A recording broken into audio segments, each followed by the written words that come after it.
The samurai. Some of the most feared and revered warriors of all time.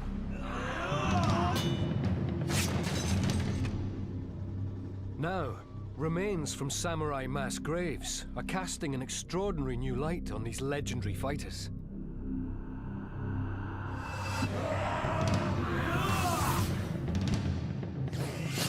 Imagine what it must have been like if you're fighting with these. Men were being cut down among the smoke and the flames. The arrows probably penetrated into the brain matter, so that's a lethal injury.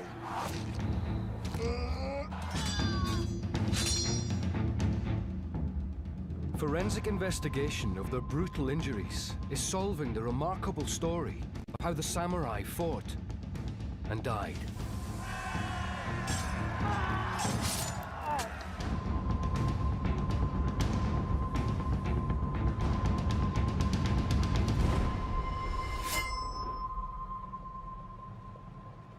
"48 kilometers south of Tokyo lies the coastal town of Kamakura.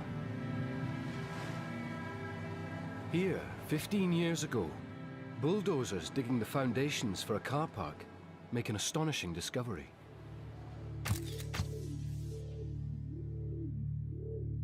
They unearth a complete skeleton. They find more. Not tens or hundreds, but thousands. The discovery of a mass grave.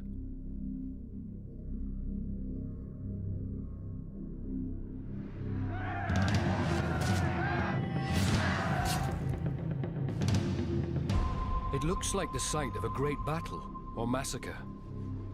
Scientists at St. Mariana University School of Medicine near Tokyo examine skeletons from the mass graves. 体数としてはもう3000体以上で、でもすごい傷を負ってる人骨はいくつか出てます。Mick Wazocki, a world expert on battle-scarred skeletons, joins the investigation. The big questions: what happened to these bones and why? At the moment, as far as I know, these injuries are unique to Japanese medieval skeletons.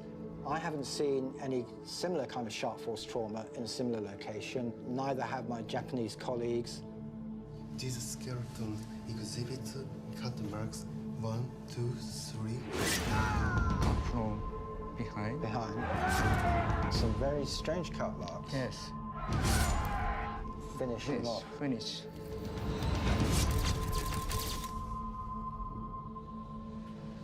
This is consistent with the features of cut marks by Japanese sword. Katana. Katana. Katana. The katana, legendary sword of the samurai. Like the European knights who live and die at the whim of their king, the samurai pledge allegiance to their feudal master. The team explores a startling idea: that the skeletons connect to a major event recorded in a written chronicle of the time. A bloody civil war fought by samurai warriors, which climaxed in the year 1333.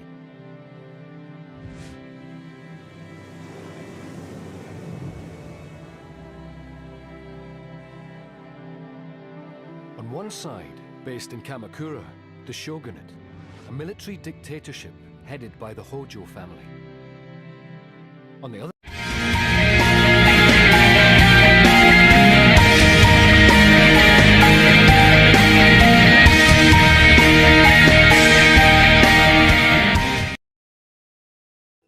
National Geographic Channel presents A Planet in Motion. side, based in Kyoto, Emperor Go-Daigo, a man hell-bent on destroying the Hojo dictatorship and restoring imperial power to the nation. Since the time of the first shogun of Japan, the military dictator, the emperors have been relegated to being mere figureheads. They were effectively religious figures, but had no real power. Emperor Go-Daigo changed all that. He was young, he was vigorous, he was brave, he was well trained in the martial arts. He wanted to rule Japan as his ancestors had done. In the year 1333, these two rival powers clash with the utmost brutality.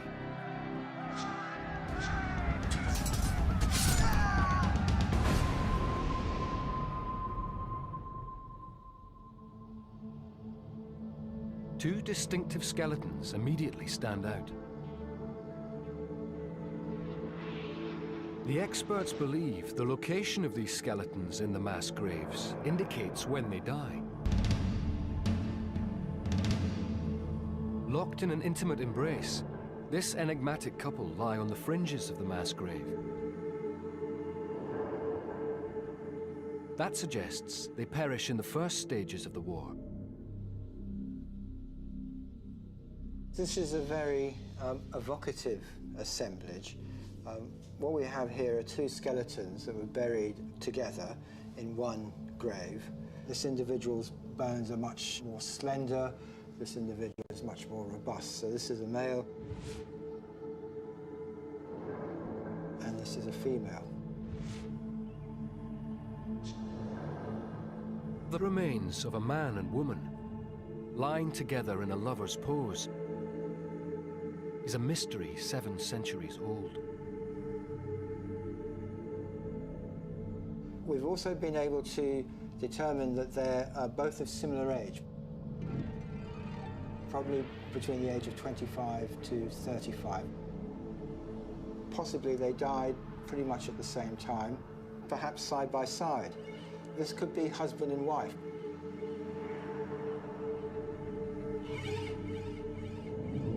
The wound marks on both skeletons match the unique style of a samurai sword fight.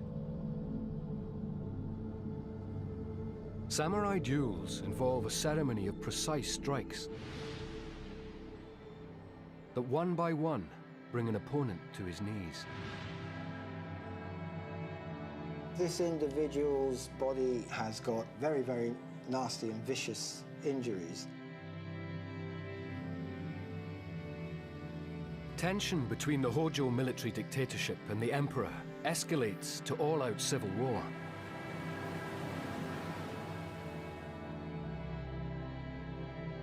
This Hojo samurai, his wife, and most probably their child, live outside the Kamakura stronghold.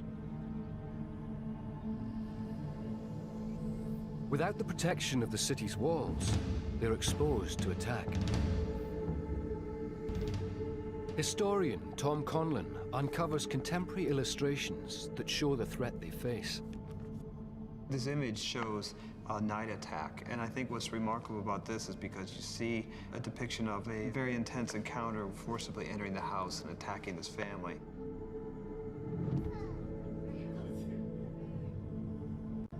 Danger looms for this family.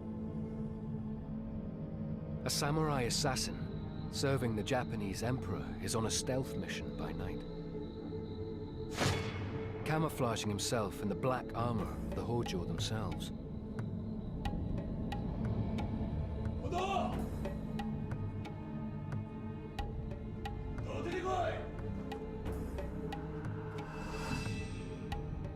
We know that they didn't die in an accident because they have some very, very nasty and vicious injuries, particularly the male.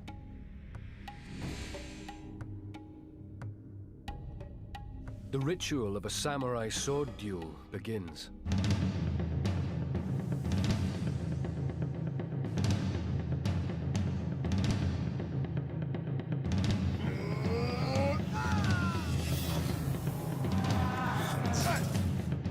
It's a very stylized, ritualized type of fighting, and very brutal as well.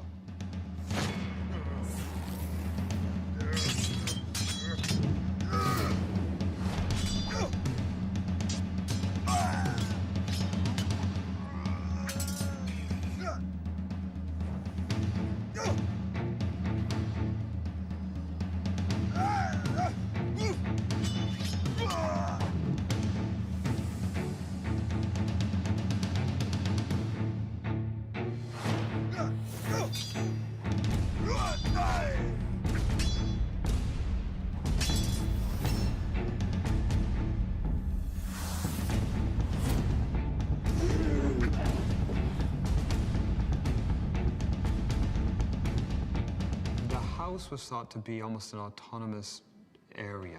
The idea of protecting the house, I think, was a central thing to protecting these lands, so it had to be defended at all costs.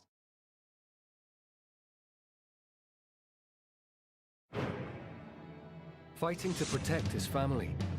This man's duel is an opening skirmish in a war for the future soul of Japan.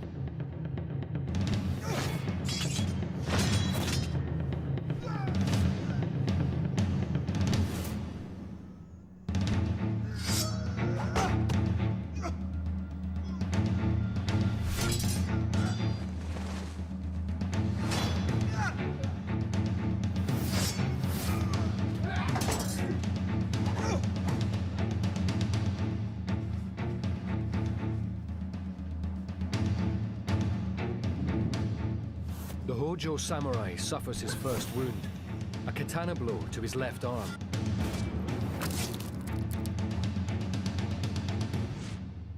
This bone is known as the radius. It's the bone that runs along this part of the arm and joins into the thumb. And he has a series of very deep gashes. This is sharp force trauma inflicted by a sword, and these are very heavy blows that have cut through soft tissue and spliced into the bone. Cutting through the Hojo samurai's arm and deep into his bone. It's a classic defensive wound. Slashes to the defending arm render it useless, but aren't lethal. The Hojo samurai battles single-handed.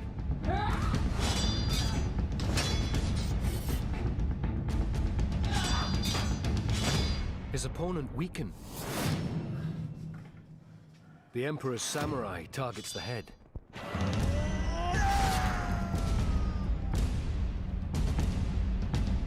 This looks what I'd call overkill. You can see here a series of cut marks. He's had a number of blows to the top of the head, which again was part of the fighting style. It was quite common to rain blows onto the head. Again, none of these are going to be killing blows. They're going to cause a lot. They're causing a lot of damage. There's little bits of bone flying out as you're being struck. You know, you can be pretty concussed. Blood is going to be pouring down, but that's not necessarily going to be lethal.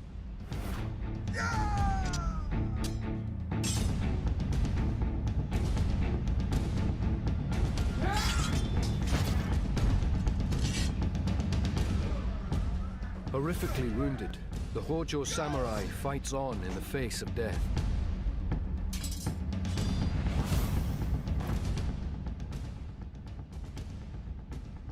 Forensic archaeologist Mick Wysocki focuses on the blows that end the samurai lord's life.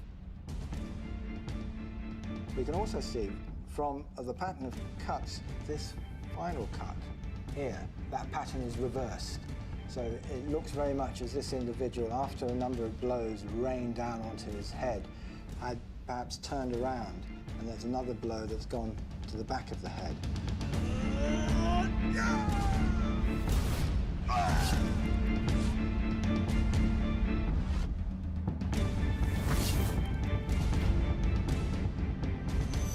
These kind of blows can slice through the skull and into the brain tissue.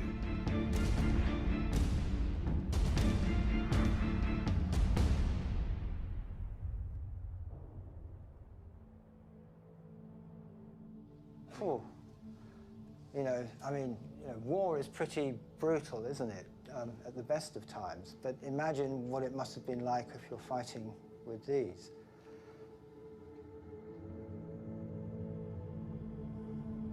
The forensic examination of the Hojo samurai's skeleton exposes a cruel truth about his death. There's very little ante-mortem trauma. We would expect, if these were hardened soldiers who were paid to fight and fight and fight again, that many of them would have been through a number of battles, they would have had injuries which would have healed.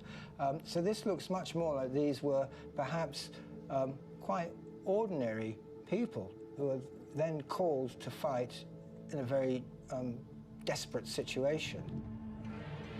Like many samurai swearing allegiance to their lord, the fallen Hojo is a highly skilled swordsman. but not a professional soldier. All the evidence suggests this fatal fight is his first experience of combat. Samurai duels are stylized and mutually respectful affairs. At the very heart of samurai fighting culture, the katana sword. We would always bow, and you draw the sword. The sword was the soul of the samurai. It would be treated with the utmost respect. The duels are elaborate, with skilled adversaries sizing each other up, looking for gaps in the other's armor and technique.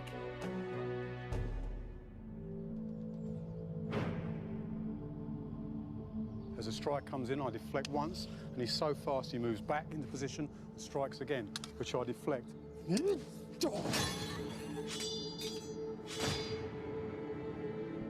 As the strikes were deflected, I'd use the back of the blade, the soft part of the blade, and keep the hard edge pure and sharp. I'll drop down and give him a target. And as I give him a target, I'll move forward there, take his arm. Japanese sword was designed on that curve, so whatever it touches, it would cut through the flesh, through the sinew, through the bone. And then I'd be in a nice position to take his head. Stylized samurai swordplay remains unchanged in Japanese tradition to this day.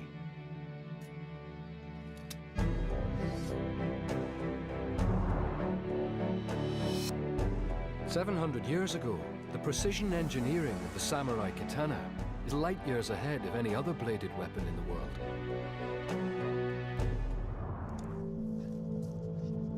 Forensic archaeologist Dr. Jason Lewis compares it with the broadsword of the knights of medieval England.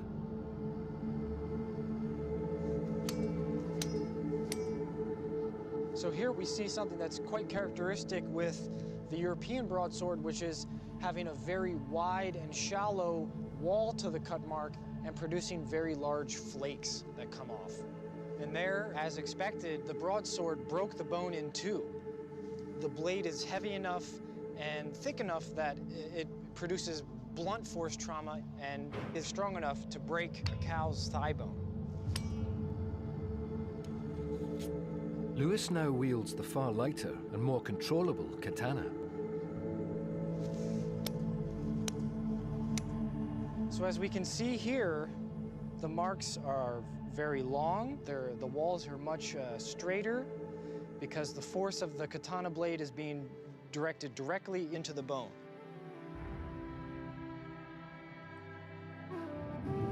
Though more subtle, the wounds are just as lethal, producing sharp force trauma. The katana is a precision killer so light that it can be wielded by a child. In 14th century Japan, samurai are trained from the age of 3. They're taught there's something special about their sword. It's an extension of the soul. 刀の中に神様の霊が宿って、それで自分の身を守ってくれる。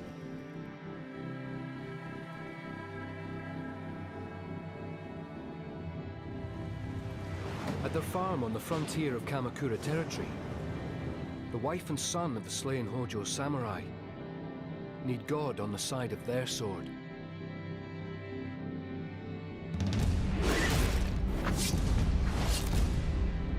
The Emperor's samurai remains hell-bent on destruction. It's now kill or be killed for the widow.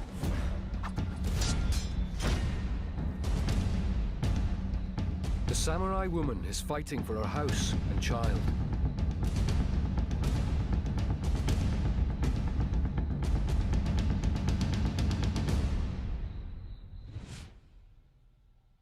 The female individual has had 2 blows to her head as well. Perhaps this woman was also fighting to defend her husband or defend the family or the homestead.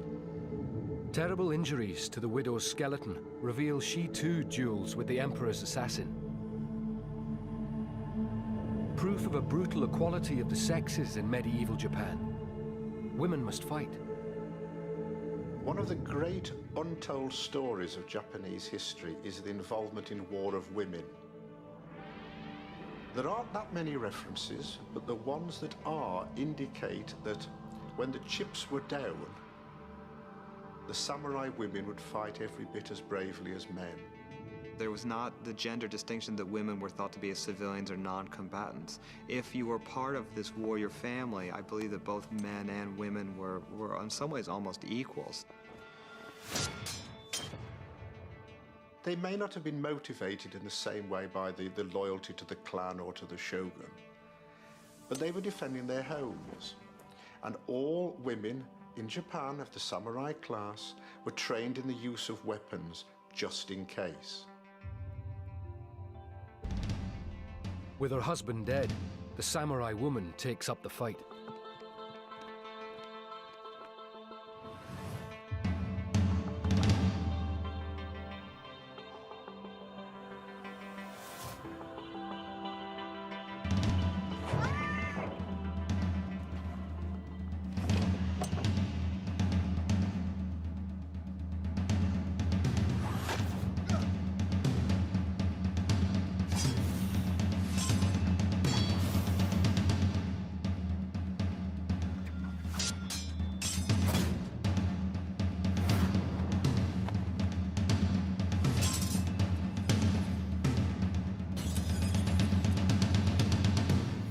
Sharp gash, but not quite cutting through, just about here at the top of the head, very close to this suture.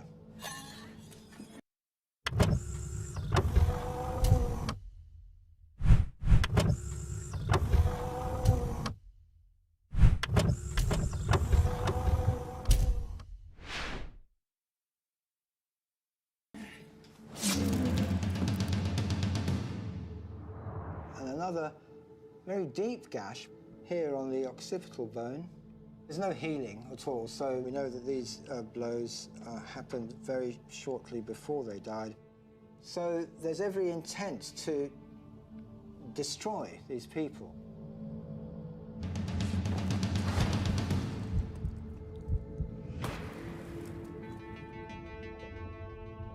The deep sword strike into the woman's skull causes massive brain trauma.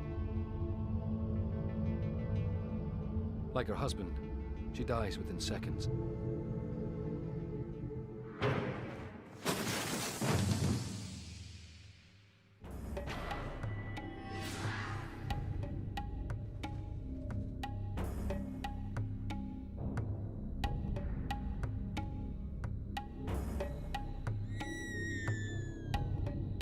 The death of this family, and others like them, marks the beginning of a bloody war.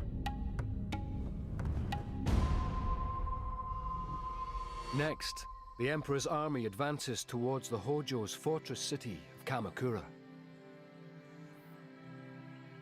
The city of Kamakura was incredibly well defended by nature. On the southern side was the sea, and on all the other sides lay a ring of mountains, which cut it off completely from the outside world. The treacherous route to Kamakura involves entering the 7 natural gorges, the perilous passageways that form the only way through the ring of mountains. The paths are quite narrow. I mean, if you look that they're, we would call them just like a hiking path. And you see that they're coming through a gorge, and you could have warriors that would be above there shooting down at them. The Battle of the Gorges is about to begin. This skeleton appears to be an early casualty. Buried alone, but close to a mass of bodies in the war grave, scientists believe this man dies as the civil war intensifies. This is a very interesting skeleton, very enigmatic skeleton, buried in a single grave on his own. So that could suggest that there is something a little bit special about him. We know that he's broken his leg when he was much younger. We can see that in this tibia. There's quite a lot of curvature to it there. It's then healed. It caused this slight distortion of the bone. This bone is also significantly shorter than his left tibia. So he would have had a limp as he was walking.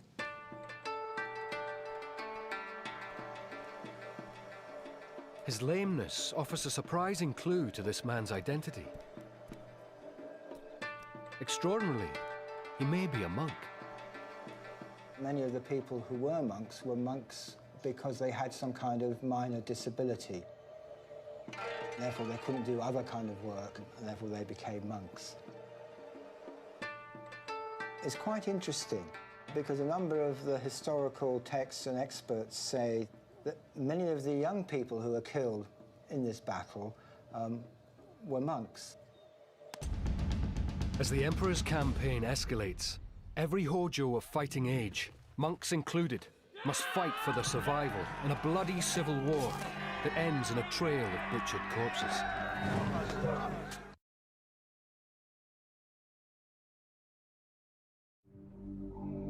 Scientists examine a skeleton that suggests samurai monks are caught up in the heat of battle.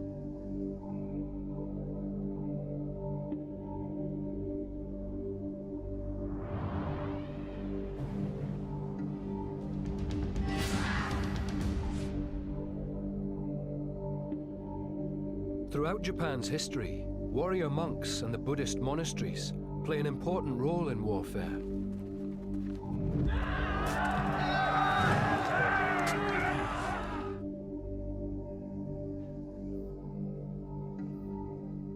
The written histories of the time refer to monks casting battle spells.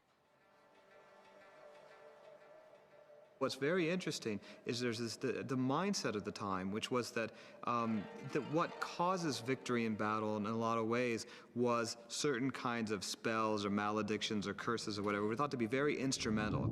They would call down the wrath of the gods upon their enemies to bring them defeat, and that may well have produced some effect on the imperial powers, who were frightened that they were taking on these strange demonic spiritual powers in addition to men who were armed with swords and spears.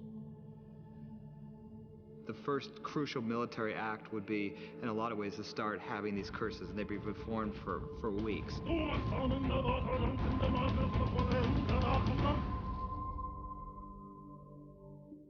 There's also written evidence that in times of crisis, monks go into battle.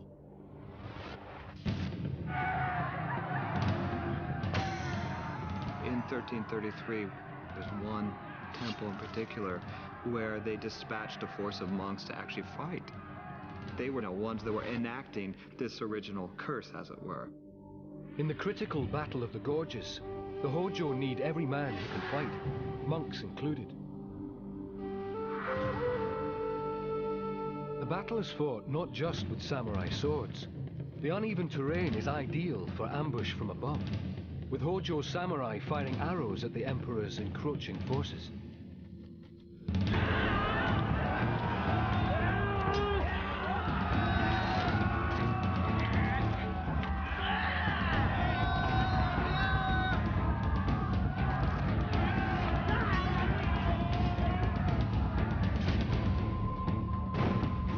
Accounts of the time tell of brave Hojo fighters holding the Emperor's army at bay. The attackers pressed forward with fresh men, time after time. So great were their numbers. The defenders held stubbornly in many engagements, so vital were their strongholds. Thunderously their battle cries and shouts on the three sides jarred the heavens and made the earth tremble. The Taiheki Chronicles.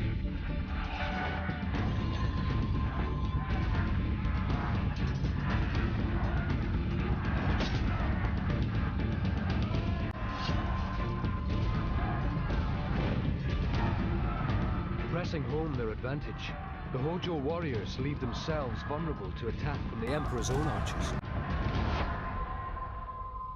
The forensics on the monk are inconclusive. They don't reveal how he died. But frenzied fighting in the narrow gorges sees archery being used with devastating effect. A well-preserved skull from the mass grave reveals just how lethal the arrows are. This is really fascinating. This is what I would call a classic projectile injury. What you've got is a little bit of bone that's torn away. at the base of this injury. And there's a sort of V-shaped notch which looks very much like it corresponds to the edge of an arrow as it's gone in. If I take this arrow, you can see where this leading edge will just come in.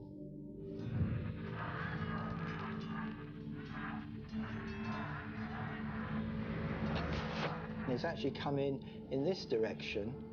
This samurai may perhaps, move it, trying to even dodge the arrow, so it's come in at an angle rather than coming in at 90 degrees.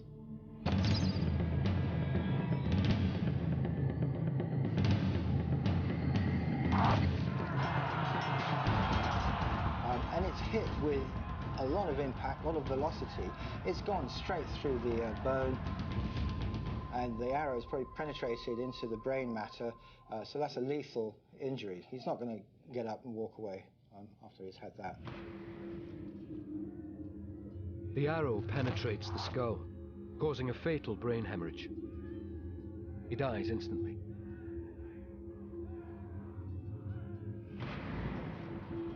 But his death is not in vain. The Emperor's army fails to break through the gorges. But there is one further way to strike at the heart of Hojo territory.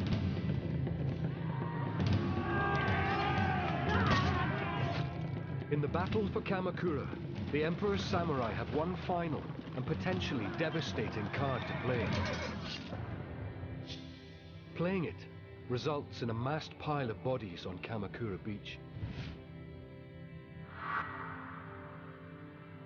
One skeleton attracts particular attention. This skull has got two injuries. There's a very deep gash running along the top of his head.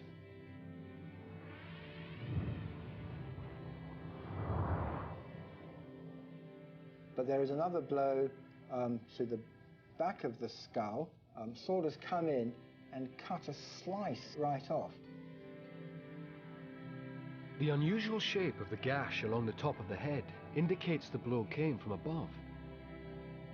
Yet the sharp trauma matches a katana sword.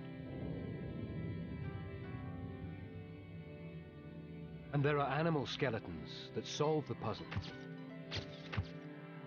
Horses. Both injuries are to the very top of the skull.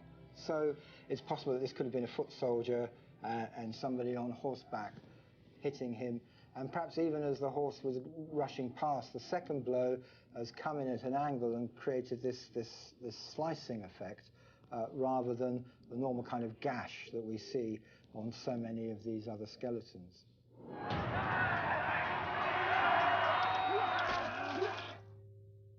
The injury to the top of his skull has all the characteristics of a samurai katana blade cut. It's got the length that's consistent with the length of the blade, coming in at an angle there.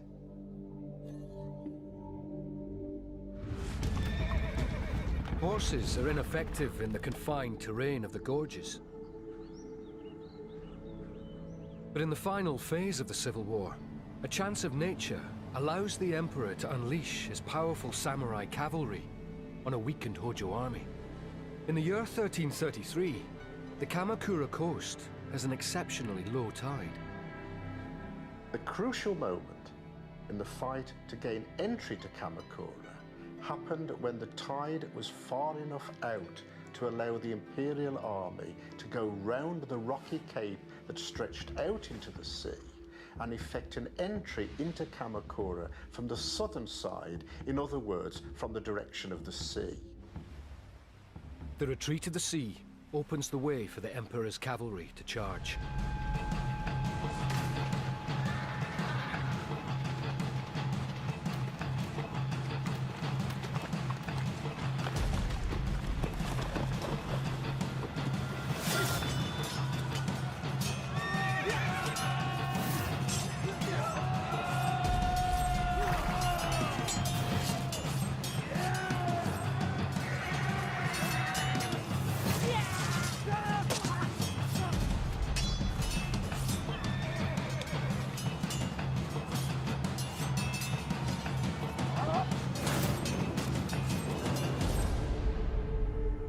The sheer number of Hojo war dead confirms the battle turns into a massacre.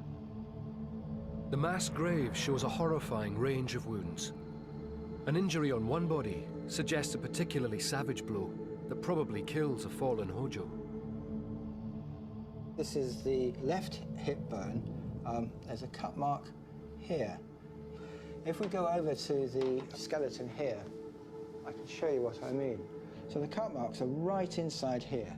We can see that the angle is actually coming in from above. So it seems likely that he was lying on the ground and somebody was going past and just making sure that they were dead. The katana blade, thrust through the abdomen, strikes the hip bone, causing massive internal hemorrhaging. This Hojo samurai bleeds to death in minutes. It may well be some kind of coup de grace, which was routinely given to injured warriors as they were on the ground.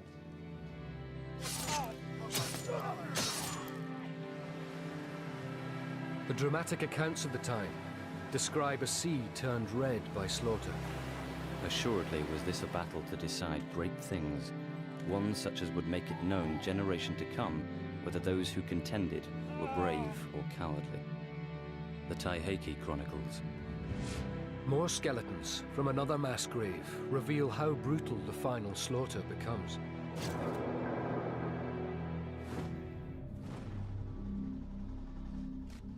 Their injuries linked them to the 1333 Civil War, and they offer new revelations. Two in particular arouse the curiosity of the forensic scientists. The largest mass of bodies from the slaughter on the beach includes broken bones and heads. Yet two skulls sit alone, and their cut marks are unusual. Both of them were decapitated with blows to the back of the neck. We know that he's decapitated because we can see here on this third cervical vertebra, there's a cut right through the body. It's very smooth, there's a very clear straight line. You can see that some sharp instrument, very likely a sword, has come through at an angle.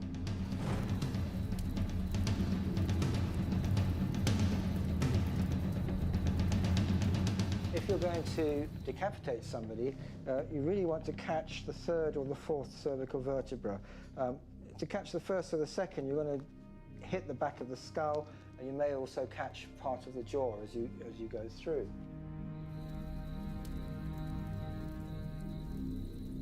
In the individual that we're just talking about, the blade has come through from the back at an angle and has cut the third cervical vertebra, but sliced that off as it's come through.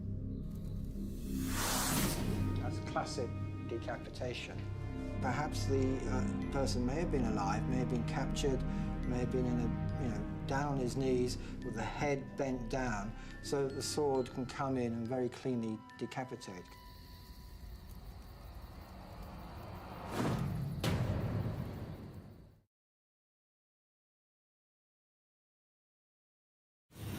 The victorious Imperial samurai take the heads of fallen Hojo as trophies.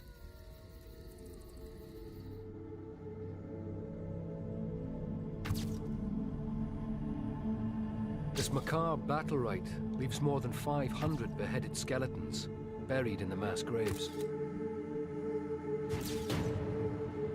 The best way to prove that you've disabled an enemy is to bring back their head. Because if you have the enemy's head, then you can prove that this person is dead. The two decapitated skulls under examination, however, lie separate from the mass of broken bodies. Mick Wazoki pieces the evidence together. These two skulls were found together. This is an older individual and this is a rather younger individual. We can see that because on this skull, the cranial sutures are fused together and they're starting to obliterate and bones just growing over those, and that's a sign of a rather older rather than a younger individual. This individual is of a reasonably young age because there's very little wear to the molar dentition, which ties in quite nicely with some of the historical documentation, which says that often there would be a master or a senior samurai with a younger lieutenant or somebody who is, perhaps in training to eventually take over this senior position.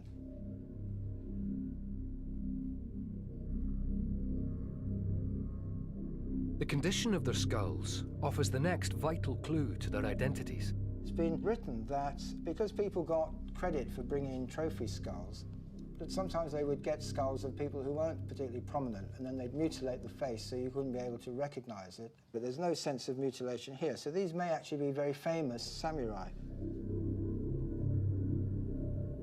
As defeated Hojo samurai of high status, they attract special attention from the Emperor's victorious army.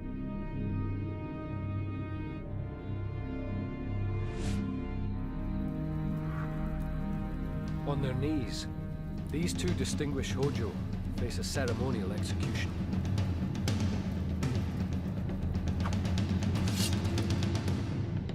The single blow of a formal beheading severs the spinal cord. Death is instant.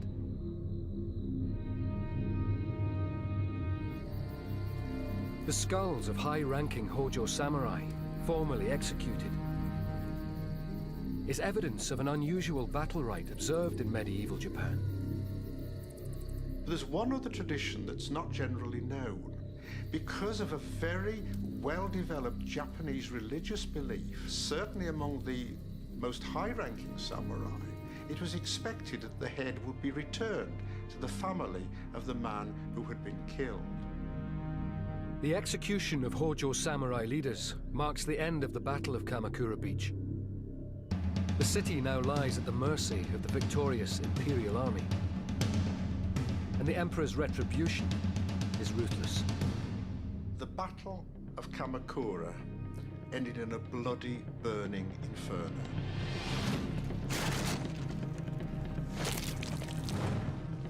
Almost the entire city was alight.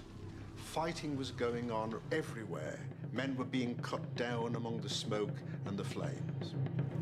Those Hojo not slain in battle or massacred in the pillaging of the city flee to the hills. So, at the end of the Battle of Kamakura, the Hojo family withdrew to the mountains round the edge of Kamakura and there committed the largest act of mass suicide in Japanese history. As Kamakura burns, hundreds of Hojo embrace the samurai code and take the only honorable way out. One of the best-known traditions of the samurai is the ghastly ritual of seppuku, which is to commit suicide by cutting your abdomen open using a sharp dagger. This was well entrenched in samurai history, and an example that every samurai knew he would have to follow in order to save his honor when he had been defeated in battle and death was certain. The fall of Kamakura wipes out the Hojo shogunate. Emperor Go-Daigo seizes power and stands as the undisputed ruler of all Japan. Sudden transformation and the sort of overwhelming destruction of Kamakura is something you really see at no other time in Japanese history. With the complete destruction of the Hojo family, Emperor Go-Daigo had achieved his objective. He could now reign as emperor just as his ancestors had done centuries before. We tend to think of battles as places where there's great heroics, but there's also great human tragedy.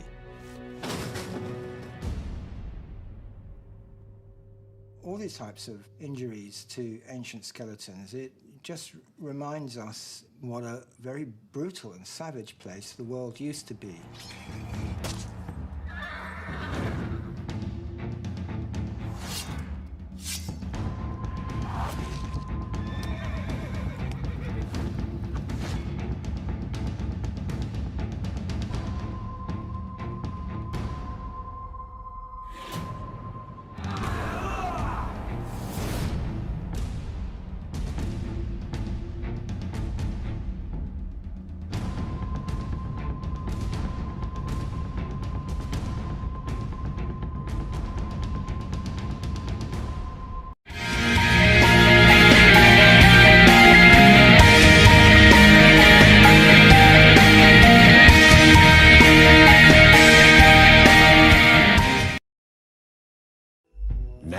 Geographic Channel presents A Planet in Motion.